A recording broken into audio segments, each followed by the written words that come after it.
কিভাবে মিলবে এই ফ্যামিলি কার্ড? প্রক্রিয়াটি সচ্ছল রাখতে সরকার ডিজিটাল এমনকি ম্যানুয়ালি পদ্ধতিতে দুভাবেই চালু করতে যাচ্ছে সরকার। প্রকল্প চলাকালীন নিকটস্থ ইউনিয়ন পরিষদ এমনকি পৌরসভা কার্যালয় থেকে আপনি এই আবেদনটি করতে পারবেন। ওয়ার্ড কাউন্সিলর অফিস থেকেও আপনি আবেদনটি করতে পারবেন। পাশাপাশি ঘরে বসে অনলাইনে আবেদন করতে পারবেন। এই প্রক্রিয়াটি সরকার দ্রুত চালু করার জন্য কাজ করছে সরকার। আবেদন প্রস্তুতি হিসাবে আপনার জাতীয় পরিচয়পত্র এমনকি সাদা স্বচ্ছ রঙিন ছবি এমনকি একটি সচল মোবাইল নাম্বার সরাসরি আবেদনের জন্য ওয়ার্ড কাউন্সিলর এমনকি পৌরসভা এমনকি মেম্বারের কাছে গিয়ে আপনি এই সরাসরি আবেদনটি করতে পারবেন।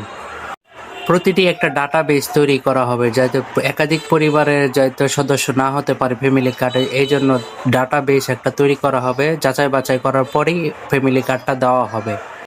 এতে করে একই পরিবারে একাধিক লোকজন যাতে ফ্যামিলি কার্ড না পায় সেজন্য ডাটাবেস একটা তৈরি করা হবে। এমনকি সুবিধা নিতে পারবে না, এমনকি ভুয়া তালিকাও তৈরি করতে পারবে না। ফ্যামিলি কার্ড একটা পরিচয়পত্র না কালে এটা প্রতিটি পরিবারের সচ্ছলতা আসার জন্যই এই ফ্যামিলি কার্ডটা তৈরি করা হয়েছে। এমনকি অর্থনৈতিক সুরক্ষাও একটা বলা হবে, যার মধ্য দিয়ে নারীদেরকে একটা শক্ত অবস্থানে করবে। এরকম বিষয়ে আরো নতুন নতুন ভিডিও পেতে আমাদের চ্যানেলটি সাবস্ক্রাইব লাইক দিয়ে পাশে থাকুন ও শেয়ার করে দিন অন্যদেরকে দেখার জন্য।